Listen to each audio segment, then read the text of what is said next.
لیکن یہ کہ اس وقت جو عالم عرب پر صورتحال پیدا ہو گئی اس میں ہمیں کیا کرنا چاہیے، پاکستان کے جو حالات ہیں ان میں کیا مشورے ہیں، اب میں ان چیزوں کے بارے میں آپ سے چند باتیں عرض کروں گا۔ پہلی بات تو یہ ہے کہ مشرق وسطیٰ کے مسئلے میں اس کے پس منظر کو سمجھ لینا چاہیے۔ ہمارے بہت سے احباب جو ہے وہ فوری طور پر وقتی صورتوں کو، جیسے کہ حالات و واقعات ہوتے ہیں، صرف انہی کے اعتبار سے رائے قائم کرتے ہیں، چیزوں کا پس منظر جو ہے نگاہوں کے سامنے رہنا چاہیے۔ اس صدی کا ایک مختصر سا نقشہ ذہن میں رکھیے، یہ 20ویں صدی کے آغاز کے وقت، جسے ہم پورا کہتے ہیں مڈل ایسٹ، بلکہ صرف مڈل ایسٹ نہیں، پورا شمالی افریقہ سلطنت عثمانیہ کا حصہ تھا، خلافت عثمانیہ، لیبیا، الجزائر، مصر، پورا حجاز، یمن، پورا عراق، شام، اور یہ شام ہی کے حصے ہیں در حقیقت، اردن اور لبنان، یہ سب یہ شام عرب، عراق عرب، یہ پورا علاقہ خلافت عثمانیہ یہ اس کا حصہ تھا۔ پہلی جنگ عظیم میں انگریزوں نے عربوں کو بغاوت پر آمادہ کیا، غداری پر آمادہ کیا، انہوں نے خلافت عثمانیہ کے خلاف بغاوت، بیج بوئے ان کے دلوں کے اندر نفرت میں، ابھارا انہیں کہ تم ترکوں کے غلام کیوں ہو، تمہیں خود حاکم ہونا چاہیے، تم کھڑے ہو جاؤ، ہم مدد کریں گے، تم بغاوت کرو، تم ان ترکوں کے خلاف ہماری مدد کرو، ہم تمہیں آزاد کر دیں گے، تم اپنے پاؤں پر خود کھڑے ہو جانا۔ یہ بہت ہی ہمارے لیے دردناک المیہ ہے اس پہلی جنگ عظیم کا۔ کرنل لارنس جیسا شخص، برطانوی استعمار، اور اس کے نتیجے میں عربوں نے بغاوت کی۔ اور اس قدر دردناک بات آپ کو بتا رہا ہوں، میں پہلی مرتبہ جب سن 62 میں حج کے لیے گیا مدینہ منورہ میں، ابھی وہ ریل کے انجن کھڑے ہوئے تھے۔ یہ ترکی کے زمانے میں، سلطنت عثمانیہ کے زمانے میں بغداد سے مدینے تک ریلوے لائن تھی۔ یہ پورا ایک عالم سلطنت عثمانیہ، صرف سلطنت نہیں، خلافت عثمانیہ، پوری ٹرینیں جو ہے ترکوں کی اڑائی گئی، ہزاروں ترکوں کو شہید کیا گیا، یہاں تک کہ صحن حرم میں شہید کیے گئے سینکڑوں ترک۔ یہ جرم تھوڑے نہیں ہے، معمولی نہیں۔ آج جس کی سزا مل رہی ہے، معلوم ہونا چاہیے کہ وہ جرائم کون کون سے تھے۔ اب بھی جو لوگ گئے ہیں انہوں نے دیکھا ہوگا ترکی کا قلعہ موجود ہے اوپر پہاڑی کے اوپر، حرم کا جو سب سے بڑا دروازہ ہے باب ملک عبدالعزیز، اس کے سامنے ایک لائبریری ہوتی تھی، اب تو غالباً وہ بھی گرا دی گئی ہے، اس کے پیچھے پہاڑی پر ترکوں کا قلعہ ہے پرانا، اس پر توپیں موجود تھیں۔ جب بغاوت ہوئی ہے،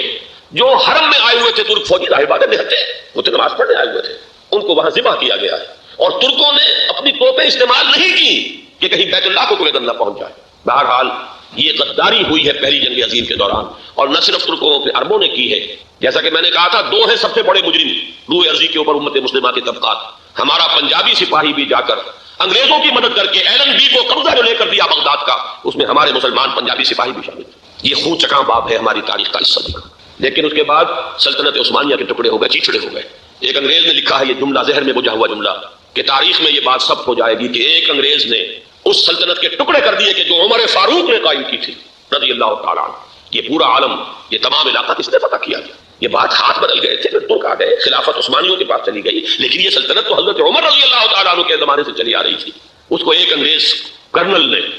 اور اس نے بغاوت میں آمادہ کر کے عربوں کو اور ترکوں کے پیٹھ میں چھرا گھپوا کر ان کے ذریعے سے اور ٹکڑے کر دیے۔ لیکن جب جنگ ختم ہوئی، اب انہوں نے کہا کہ اب ہمیں آزادی دیجیے، تو اب انہیں معلوم ہوا کہ غداروں کو دنیا میں کیا ملتا ہے، ٹکڑے کر دیے گئے۔ یہ حصہ عراق یہ انگریز کے پاس رہے گا، شام کا یہ علاقہ یہ فرانسیسیوں کے پاس رہے گا، مصر پر انگریزوں کا تسلط رہے گا، لیبیا اطالویوں کے پاس رہے گا، لے دے کر یہ جو علاقہ تھا حجاز، تو کہ وہاں کچھ تھا ہی نہیں، بوادٍ غیر ذی زرع، یہ عربوں کے پاس چھوڑ دیا گیا۔ اس وقت جو بادشاہ ہیں شاہ حسین اردن کے، ان کے دادا سب سے بڑے غدار وہی تھے، لہذا ان کو اس علاقے کی بادشاہت دے دی گئی۔ اس کے بعد نجد سے ایک تحریک اٹھی ہے، وہ سعودی جو خاندان ہے وہ نجد سے اٹھا۔ نجد میں اس وقت کچھ بھی نہیں تھا، وہ تو صرف ریت کے تودے تھے، کچھ بھی نہیں، لہذا ادھر کسی استعماری قوت کو دیکھنے کی ضرورت ہی نہیں تھی۔ وہ تو بعد میں تیل برآمد ہوا، اس کی حیثیت ہو گئی، اور یہ امارات کا علاقہ جو ہے اس کی دنیا میں اب گویا کہ یوں سمجھیے کہ جو سب سے زیادہ اہم علاقے ہو سکتے ہیں روئے ارضی کے نقشے پر، ان میں سے ایک وہ ہو گیا۔ لیکن یہ اس وقت کی بات میں کر رہا ہوں، کوئی حیثیت نہیں تھی، لہذا اس کو چھوڑ دیا۔ یہ ہے تاریخی پس منظر، یہ لکیریں جو کھینچی گئی ہیں، یہ ایک ملت اسلامیہ کو جو قومیتوں میں تقسیم کیا گیا، پھر نعرے لگوائے گئے المصر والمصریین، الشام اور الشامیین۔ اب شامی ایک علیحدہ قوم ہو چکے ہیں، مصری ایک علیحدہ قوم ہو چکے ہیں، عراقی ایک علیحدہ قوم ہو چکے ہیں۔ یہ ساری تقسیمیں استعمار کی پیدا کرنا ہے، اس کا کوئی تعلق اسلام کے ساتھ نہیں۔ اب ضرورت تو اس بات کی تھی کہ استعمار کے پنجے جب یہاں سے کچھ ہٹے، دوسری جنگ عظیم کے بعد ایک دور آیا، امریکہ ابھرا ہے دنیا کی عالمی سطح پر سیاست میں، اس کے ہاں کچھ آزادی کے تصورات تھے، اس نے بھی سپورٹ کیا۔ برطانیہ کمزور ہو چکا تھا، وہ اتنے بڑے علاقے کو ہولڈ نہیں کر سکتا تھا، ہندوستان بھی آزاد ہوا، پھر یہ کہ اور دوسرے علاقوں سے بھی اس کو پسپائی اختیار کرنی پڑی۔ استعمار کے پنجے جس طرح بھی ہوئے، ان کے سینوں سے، عربوں کے سینوں سے جو ہے گویا کہ وہ ہٹے، لیکن امریکہ نے ایک اپنی بہت بڑی حکمت عملی جو اختیار کی، عالم عرب کے سینے میں اسرائیل کا خنجر پیوست کر دیا، تاکہ یہ کبھی آزاد نہ ہو جائیں، ہمارے انگوٹھے تلے رہے، ہماری پالیسی گورن کرے۔ یہ استعمار کا دوسری جنگ عظیم کے بعد، جہاں برطانوی استعمار، فرانسیسی استعمار رفتہ رفتہ یہ ہٹنے شروع ہوئے، صدر ناصر نے انگریزوں کو اٹھا کر پھینکا میڈیٹرینین میں اور دوسرے جگہوں سے، الجزائر نے آزادی حاصل کی فرانس سے، اطالویوں سے جو ہے لیبیا والوں نے آزادی حاصل کی، یہ ہو گیا، لیکن ایک خنجر پیوست کر دیا گیا اسرائیل کا سینہ عرب۔ اس صورتحال میں ظاہر بات ہے کہ ایک تو بڑی آئیڈیل پوزیشن تھی کہ پورا عالم اسلام متحد ہو، لیکن وہ تو بہت دور کا خواب معلوم ہوتا ہے۔ علامہ اقبال سے بڑا کوئی نقیب نہیں ہے ملت اسلامی کی وحدت کا، ایک ہو مسلم حرم کی پاسبانی کے لیے نیل کے ساحل سے لے کر تابخا کے کاشغر، لیکن انہیں بھی اپنے لیکچرز میں کہنا پڑا کہ اس وقت جو صورتحال ہے پورے عالم اسلام کی ایک وحدت بن جانا تو تقریباً ناممکن نظر آ رہا ہے۔ اگر کسی طرح ایک common wealth of Muslim nations وجود میں آ جائے تو بھی بڑی کامیابی ہوگی، لیکن اس سے بھی پہلے یہ تو زیادہ آسان تھا کہ عالم عرب ایک وحدت کی شکل اختیار کر لے۔ یہ تو ایک قوم ہے، اکثر و بیشتر ایک نسل یا زیادہ دو نسلیں کہتی تھیں، شمالی افریقہ میں بربر نسل بھی ہے، باقی تو سب عرب ہے۔ یہ پورا عالم ایک نسل، ایک زبان، پورے اتنے رقبے کے اوپر بولے جانے والی ایک زبان، یہ تو ایک ہو جائے۔ افسوس یہ ہے کہ اس کا ایک ہو جانا، ایک شخصیت ابھری تھی جو مذہبی مزاج کی شخصیت تھی، جو دینی مزاج کی حامل شخصیت تھی، اگر اس کی قیادت میں عالم عرب متحد ہو جاتا تو واقعتاً ایک بہت بڑا جو ہے مرحلہ وہ طے ہو جاتا پوری عالمی ملت اسلامیہ کی ایک وحدت اختیار کرنے کا۔ وہ شخصیت تھی شاہ فیصل شہید کی، اور اس لفظ کے ساتھ ہی آپ کے ذہن میں آ گیا ہوگا کیوں انہیں شہید کر دیا گیا، کس نے کیا کرایا، کہاں سے تعلیم حاصل کر کے آیا تھا وہ جس نے شہید کیا شاہ فیصل شہید کو، اس کی گردن پر کون سوار تھی، وہ یہودی لڑکی کے جس کے فوٹو بھی شائع ہوئے، ایک گردن پر اٹھائے کھڑا ہوا شہزادہ اپنی ایک یہودی دوست کو، لڑکی کو، اور وہی ہے کہ جس نے جا کر پستول سے شہید کیا ہے۔ جان اچھی طرح جان لیجئے، جیسے بارہا میں نے عرض کیا ہے کہ حضرت عمر کو شہید کرنے والا کہنے کو ابو لولو فیروز تھا، لیکن اس کے پوچھے پورا ایرانی نسل پرستی کا جو پورا پس منظر ہے، اسے تو ہر شخص اس کی ذرا بھی نگاہ جو ہے جو صرف منظر کو نہ دیکھ رہی ہو، پس منظر کو بھی دیکھنے والی ہو، وہ تو جان دے گی کہ ابو لولو فیروز ایک فرد کا نام نہیں تھا، وہ ایران کا انتقام تھا عالم عرب سے۔ بالکل اسی طریقے سے یہ امریکی استعمار کا ہتھ کنڈا تھا، اسے محسوس ہوا۔ شاہ فیصل مذہبی مزاج کا شخص، یہ ابھر رہا ہے، اور یہ شاہ فیصل کی حکمت عملی کا ذرا آپ اندازہ کیجئے۔ لاہور میں سمٹ کانفرنس ہوئی، اس میں تو آئے سب سے ٹاورنگ پرسنالٹی پورے اس وقت عالم اسلام کے اندر شاہ فیصل کی تھی، اور وہ گویا کہ ایک بہت ہی جس کو کہا جائے کہ ایک بہت ایلڈرلی، ایک بزرگانہ ایک شخصیت جو ہے، اور انہوں نے اپنی دولت کے دروازے، عرب میں وہ مشہور تھے کہ نہایت خسیس اور بخیل انسان ہے، اس لیے کہ وہاں وہ خرچ کرتے تھے حساب کتاب کے ساتھ، لیکن ان کے خزانے کھلے ہوئے تھے عالم اسلام کے لیے، ادھر بھی مدد ہے، ادھر بھی مدد ہے، ادھر بھی کام ہو رہا ہے، ادھر بھی کام ہو رہا ہے۔ پھر انہوں نے تیل کا ہتھیار استعمال کر کے ایک دفعہ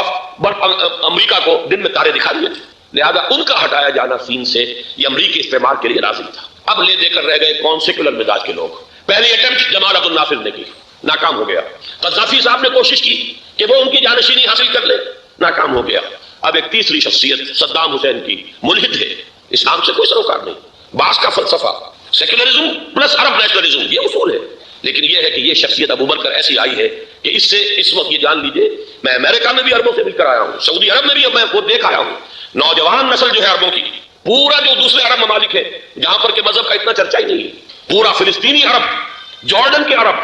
شامی عرب عوام، وہ سب کے سب صدام کے پیچھے ہے، اس لیے کہ انہیں نظر آ رہا ہے کہ ایک شخص پھر ایسا پیدا ہو کر سامنے آ گیا ہے جو شاید عالم عرب کو پھر یونائٹ کر دے، اور یہ ہے اصل وہ شے کہ جو امریکہ کے لیے کسی صورت میں قابل قبول نہیں۔ دولت کے یہ ذخائر، خلیج کی یہ دولت، سیال سونا اور اس کے ذخیرے، اور یہ کسی طریقے سے یہ امریکہ کے زیر اثر نہ رہے، یہ ہے وہ شے جو اسے برداشت نہیں ہے۔ وہ کوئی عربوں کی محبت میں نہیں آیا 2.5 لاکھ فوج لے کر، وہ کوئی شاہی عرب جو خاندان ہے سعودی، اس سے اس کی کوئی دلچسپی نہیں ہے، کوئی پتہ نہیں کہ وہ خود ان کو ہٹا دے اور وہاں پر کوئی جمہوری ڈھانچہ جو ہے وہاں پہ کھڑا کروا دے خود امریکہ۔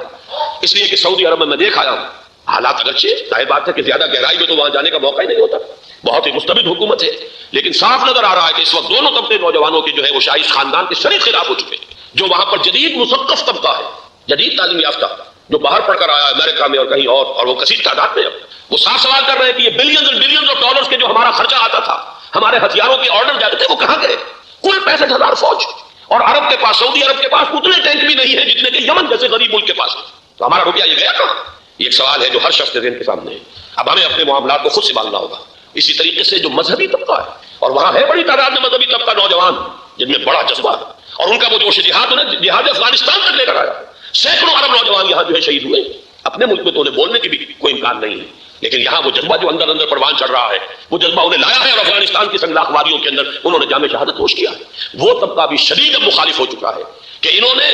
امریکیوں کو بلا کر، ان میں یہودی بھی ہیں، عیسائی تو ہے ہی ہے، یہودی ہیں، یہودی عورتیں ہیں جو کچھ اب وہاں بے حیائی اور بے پردگی کے مناظر نظر آ رہے ہیں، یہ سرزمین عرب، میں نے امریکہ میں تقریر سنی ہے اسنا کے جو فائنل ان کا ایک سیشن تھا اسلامک سوسائٹی نارتھ امریکہ، جس میں میں مدعو کیا گیا تھا، اسی لیے میں نے یہ سفر کیا تھا۔ ایک نوجوان نے جو تقریر وہاں پر کی ہے، واقعہ یہ ہے کہ میں حیران رہ گیا اس کی جرأت کا۔ اس نے کہا کہ حضور نے فرمایا تھا کہ جزیرہ نما عرب میں دو دین جمع نہیں ہو سکتے، اور آج شاہی خاندان کی صرف اپنی حکومت کو بچانے کے لیے امریکیوں کو اتنی بڑی تعداد میں بلا لیا گیا ہے، جن میں موبائل چرچ بھی ہیں، موبائل سینیگوگز ہیں، یہودی مرد اور عورتیں جو ہے دندناتے کر رہے ہیں آج عرب کی سرزمین پر۔ لہذا جو مذہبی طبقہ ہے وہ اس پر شدید رد عمل جو ہے اس کے اندر پایا جاتا ہے۔ یہ حالات ہیں جو میں آپ کے سامنے چاہتا تھا کہ رکھوں۔ یہ وہ شامت اعمال ہے۔ ایک طرف یہ کہ وہ شخصیت جو ہے صدام حسین کی، وہ کوئی پسندیدہ شخصیت نہیں، لیکن یہ کہ اس شخصیت کو تقویت دینے والے بھی تو یہی لوگ تھے۔ انہیں خطرہ تھا ایران کے انقلاب سے کہ کہیں اسی قسم کا کوئی انقلاب ہمارے ہاں نہ آ جائے، لہذا انقلاب ایران کو ایکسپورٹ نہ ہونے دے، اس لیے انہوں نے اسی صدام حسین کو بلینز اور بلینز ڈالرز کی مدد دی۔ آج وہی ہے، عربی کی تو ایک کہاوت بھی ہے، سم من کلبک، یا کو اپنے کتے کو کھلا پلا کے موٹا کرو، کسی روز تمہیں کو کاٹے گا۔ آج وہ تو انہیں کاٹتا ہے، لیکن یہ کہ اس کا جو علاج تجویز ہوا ہے وہ انتہائی خوفناک ہے۔ 2.5 لاکھ امریکی وہ استعمار کے پنجے جو بمشکل عالم عرب کے سینے سے جو گڑے ہوئے تھے اس استعمار نے، مشکل ہٹے تھے کہ ایک دم اب وہاں پر خبریں آ رہی ہیں، فرانسیسی بھی آ رہے ہیں، برطانوی بھی آ رہے ہیں، کہاں سے فوجیں آ رہی ہیں، اور وہاں پر 2.5 لاکھ سو صرف امریکن آرمی کا، اس میں تقریباً 1.5 لاکھ تو پہنچ چکی، اور جو بھی ہوگا وہاں پر جیسا کہ میں نے عرض کیا ہے اس قدر خوفناک سین ہے۔ میں نے بہت سے حضرات واقف ہوں گے، کئی مرتبہ میں نے حوالہ دیا ہے مولانا سید حامد میاں رحمہ اللہ کا، انہوں نے ایک دفعہ مجھے بتایا تھا کہ احادیث میں جو قرب قیامت کے حالات و واقعات کی پیشن گوئیاں ہیں، ان میں یہ ہے کہ وہ جو آخری جنگ ہو رہی ہے جو کہ دجال کے خلاف ہوگی مسلمانوں کی، اور جس میں کہ حضرت مسیح علیہ السلام کا نزول ہوگا جس کے سلسلے میں اس سے پہلے ایک جنگ ہوگی بہت خوفناک، بہت خوفناک، اور عجیب الفاظ ان کے یہ تھے کہ اس میں ایک طرف مسلمان اور عیسائی اور یہودی تینوں ہوں گے۔ یہ بات سمجھ میں نہیں آتی تھی کہ مسلمان اور یہودی ایک جگہ کیسے جمع ہو سکتے ہیں۔ آج وہ نقشہ نظر آ گیا، آج اسرائیل، امریکہ، سعودی عرب اب یہ ایک ہے، بلکہ چلتے آئیے مصر، اسرائیل، سعودی عرب اور جو بھی ان کے حواری ہیں وہ سب ایک ساتھ میں کھڑے ہیں، اور ان کے اوپر سیادت کس کی؟ امریکہ کی۔ وہ نقشہ آ گیا ہے، اور اس جنگ کے سلسلے میں مولانا حامد میاں رحمہ اللہ نے مجھے بتایا تھا کہ حدیث میں الفاظ آئے ہیں، اتنے لوگ ہلاک ہوں گے، اتنے لوگ ہلاک ہوں گے، اتنے لوگ ہلاک ہوں گے کہ ایک پرندہ سینکڑوں میل تک اڑتا ہوا چلا جائے گا، اسے سوائے لاشوں کے اور کچھ نظر نہیں۔ یہ نقشہ خاتم بدہن تلا ہوا ہے، کھڑا ہوا ہے۔ جو بھی ہوگا کیمیابی جنگ، کیمیابی وارفیئر، کیمیکل وارفیئر، اور پھر ایٹمک وارفیئر، جس کی کھلی دھمکیاں دی جاتی ہیں۔ کبھی کوریا کے بارے میں اندیشہ تھا کہ یہ درندے خدا کی دھرتی کو، کوریا کی غریب بستی کو ناگاساکی بنا کے چھوڑیں گے، ہیروشیما بنا کے چھوڑیں گے۔ آج وہ صورتحال جو ہے عالم عرب پر، heart of the Arab land, اس پر یہ صورتحال بالکل تلی کھڑی ہے۔ اس میں ہمیں کیا کرنا چاہیے؟ میں نے یہ چاہا کہ پورا پس منظر آپ کے سامنے ہو، صرف وقتی سا کوئی ایک نعرہ، وقتی سی کوئی ایک خبر، اس کے حوالے سے ایک جذبات کا معاملہ، پورا ایک پس منظر سامنے رکھیے۔ اب وہ آپ کو شاید میری باتیں جو ہے وہ سمجھ میں آ جائیں۔ نمبر 1، ہمیں کسی صورت اس جنگ میں امریکہ کے گھڑے کی مچھلی نہیں کرنا چاہیے۔ امریکہ اسلام کے تحفظ کے لیے نہیں آیا، امریکہ حرمین کی حفاظت کے لیے نہیں آیا، امریکہ اپنے مفادات، عالمی مفادات کے تحفظ کے لیے آیا، اور زیادہ سے زیادہ آپ کہہ سکتے ہیں کہ وہ سعودی شاہی خاندان کی حفاظت کے لیے آیا۔ اور بڑا عمدہ مضمون چھپا تھا پچھلے، بلکہ ابھی تک تو وہ تازہ ہی ہے جب تک نیا نہیں آتا، نظام میں، جس کا عنوان تھا اربوں کا چھڑا اور اربوں کا گلا۔ سارے پیسے بھی انہیں سے لے رہے، $12 بلین کا ایک چیک لے کر گیا جیل بیکر۔ اندازہ تو کیجیے دنیا کہاں سے کہاں پہنچ گئی۔ میں حیرت ہوں کہ دنیا کیا سے کیا ہو جائے گی۔ 2 ماہ قبل اس کا تصور نہیں ہو سکتا تھا، اتنی بڑی قوت امریکہ کی، تباہ کن قوت، اور جمع ہو جائے گی عرب کے اندر۔ لیکن یہ کہ وہ کاسٹ بھی اربوں ہی کی ہوگی، انہی کا چھڑا انہی کا گلا۔ ہمیں کرنا یہ چاہیے، اللہ تعالیٰ ہماری حکومت کو، ہمارے سیاستدانوں کو، ہمارے ذمہ دار لوگوں کو ہدایت دے، وہ امریکہ کے گھڑے کی مچھلی نہ بنے۔ اس کے تحفظ کے لیے یا شاہی خاندان کی حفاظت کے لیے بہت کچھ انہوں نے عیش کر لیے، کافی عیش کر لیے، باقی یہ کہ اب جو کچھ ہونا ہے وہ ہونا ہے۔ حرمین شریفین کو تو خود عرب کے لوگ کہتے ہیں کہ کوئی خطرہ نہیں ہے۔ سارا جھگڑا تو وہ تیل کی دولت کا ہے، وہ تیل کی دولت جو ہے وہ شمال مشرقی کونے کے اندر ہے، بلکہ یہ کہ جو رد عمل پیدا ہوا عالم اسلام میں اور سعودی عرب میں، خود اس کے مذہبی نوجوانوں میں امریکی فوجوں کی آمد کے خلاف اس کا جواب دیا گیا رابطہ عالم اسلامی کی طرف سے کہ یہ جو بھی جنگ کا محاذ ہے، جو فوجیں ہیں، یہ حرمین سے تو 1500 کلومیٹر دور ہے، تو حرمین کو تو کوئی خطرہ نہیں، خطرہ ہے امریکہ کے عالمی مفادات کو۔ آج آپ کو معلوم ہے دنیا 2 طبقوں میں بٹی ہوئی ہے، دی رچ اینڈ دی پور۔ یہ جو اقوام ہیں جو 6-7 قومیں شمار ہوتی ہیں دنیا کی دولت مند قومیں، ان کے لیے خطرہ ہے کہ یہ اگر ہم ان کا جو سب سے بڑا ذریعہ ہے اس کا صنعت کا، یہ تیل، اگر اس کو کچھ ہو گیا تو ان کی سب کی اکانومی جو ہے وہ ایک دم دھڑام سے زمین پر آ جائے گی، وہ بھی برابر ہو کر آ جائیں گے دنیا کے دوسرے ملکوں کے۔ یہ اس کی حفاظت کے لیے آئے۔ ہمارے نوجوان کو آج میں سوچتا ہوں کاش کہ ہمیں معلوم ہو، ہمیں وہ تاریخ دہرانی نہیں چاہیے کہ ہم نے پہلی جنگ عظیم میں انگریزوں کے استعمار کے پنجے گڑوانے کے لیے اپنی جانیں دیں۔ پنجاب کا نوجوان، پنجاب کا مسلمان سپاہی بھی جا کر LNB کو قبضہ دلوانے کے اندر اور بغداد پر قبضہ کرانے میں اس کے تعاون کیا، اس کی مدد کی۔ کیا آج بھی وہی تاریخ اپنے آپ کو دہرائے گی؟ آج ہمارا فوجی جائے گا وہاں پر امریکہ کے تحفظ کے لیے، اس کے مفادات کے تحفظ کے لیے؟ پہلی بات یہ کہ ہرگز نہیں ہونا چاہیے۔ ہونا کیا چاہیے؟ پہلی کوشش یہ ہو کہ یہ بین الاسلامی معاملہ بنے، مسلمان امت آئے، امریکی فوجی جائیں، فرانسیسی جائیں، برطانوی جائیں۔ ہاں اس صورت میں کہتا ہوں پاکستان کا ایک ایک بچہ وہاں جائے اور اپنی جان قربان کر دے، اس لیے کہ یہ قرآن کا حکم ہے۔ وَإِن طَائِفَتَانِ مِنَ الْمُؤْمِنِينَ اقْتَتَلُوا فَأَصْلِحُوا بَيْنَهُمَا فَإِن بَغَتْ إِحْدَاهُمَا عَلَى الْأُخْرَى فَقَاتِلُوا الَّتِي تَبْغِي حَتَّى تَفِيءَ إِلَىٰ أَمْرِ اللَّهِ فَإِن فَاءَتْ فَأَصْلِحُوا بَيْنَهُمَا بِالْعَدْلِ وَأَقْسِطُوا إِنَّ اللَّهَ يُحِبُّ الْمُقْسِطِينَ۔ امت مسلمہ کو حکم دیا گیا ہے اگر مسلمانوں کے دو گروہ لڑ پڑے تو تم صلح کراؤ، اور اگر ایک فریق زیادتی پر تلا رہے اڑا رہے تو اب سب مل کر اس سے جنگ کرو یہاں تک کہ اسے اللہ کے حکم کے آگے جھکا دو۔ پھر اگر وہ اللہ کا حکم مان لے صلح پر آ جائے تو پھر عدل و قسط کے ساتھ ان کے درمیان صلح کرا دو۔ یہ ہمیں حکم ہے، مسلمانوں کو حکم ہے، لیکن یہ کہ یہ امریکی آ رہے ہیں اور امریکی استعمار اور امریکی مفادات اور اس کے لیے جو ہے پاکستان کا مسلمان سپاہی بھی جائے، میرے نزدیک کی کسی صورت میں صحیح نہیں۔ مطالبہ بھی ہو رہا ہے، آج ہی غالباً ایک انٹرویو آیا ہے، شاہ حسین کے بھائی جو ہے حسن بن طلال، ان کا انہوں نے بھی یہی کہا ہے کہ اس کو مسلمانوں کو آپس میں اس معاملے کو طے کرنا چاہیے، اس قضیے کو امریکی فوجوں کو یہاں سے فوراً واپس جانا چاہیے، اور یہی بات میں یقیناً تائید کروں گا، تحسین کروں گا، یہی موقف ایران کا۔ ایران عراق کے خلاف جو UN کے سینکشنز ہیں کہتا ہے ہم اس کی پابندی کریں گے، لیکن امریکہ کو یہاں سے نکلنا چاہیے، یہ مسلمانوں کا اپنا معاملہ ہے وہ آپس میں طے کریں۔ پاکستان کو بھی یہی موقف اختیار کرنا چاہیے پوری قوت کے ساتھ، اس میں کوئی بھی اگر کمزوری ہو رہی ہے تو در حقیقت یہ گویا کہ ہم امریکی استعمار کے ہاتھ میں اس کا اعلی کار بن کر کھلونا بن کر استعمال ہو رہے ہیں، جو کہ ہمیں کسی صورت میں نہیں کرنا چاہیے۔ اگر یہ بھی ناکافی ہو تو دوسرا ایک اور مسئلے کا حل موجود ہے اس سے براڈر سطح پر، کہ غیر جانبدار ممالک اگر کوئی ہے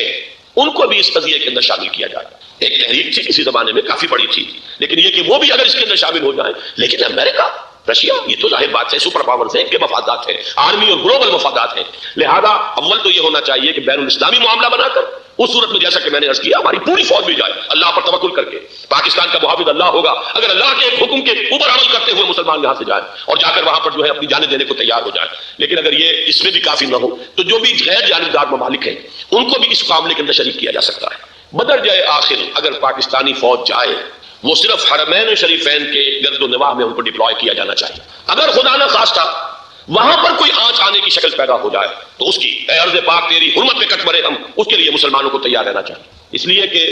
بہرحال جہاں تک ارض پاک کی حرمت کا تعلق ہے وہ ہمارے ایمان کا جز ہے۔ باقی برطانوی مفادات، امریکی مفادات، صنعتی ممالک کے مفادات یا کسی شاہی خاندان کے مفادات، یہ شاہی خاندان یہ تو گرتی ہوئی دیواریں ہیں، جانا ہے آج نہیں تو کل، لیکن یہ کہ اصل معاملہ ہے امت کا، اصل معاملہ ہے امت مسلمہ کا، اصل معاملہ ہے حرمین شریفین کا، لہذا ان دونوں چیزوں کو لازماً گڑبڑ نہ کریں۔ آپ حضرات کے علم میں ہے کہ اس سے پہلے ایران کی طرف سے بار بار مطالبہ ہوا کہ حرمین کو بین الاسلامی کنٹرول میں دے دیا جائے اور سعودی عرب کا اس کے اوپر سے جو انتظامی عمل دخل ختم کر دیا جائے۔ میں نے کبھی تائید نہیں کی، اس لیے نہیں کی کہ میرا مشاہدہ ہے، میں گیا ہوں بارہا، سعودی عرب کی حکومت نے چاہے خود بھی بڑے بڑے محل بنائے ہیں لیکن حرمین کی خدمت کے اندر بھی کوئی کمی نہیں کی، اس پر انہوں نے اربوں ڈالر اس پر بھی خرچ کیا ہے، اس کے اوپر انہوں نے اس حج کے انتظامات پر پوری حکومت جو ہے وہ اپنے آپ کو لگائے رکھتی ہے، لہذا اس اعتبار سے کوئی کمی کی بات نہیں وہاں پر آئی کہ جس کے لیے ضرورت ہو کہ ان کا عمل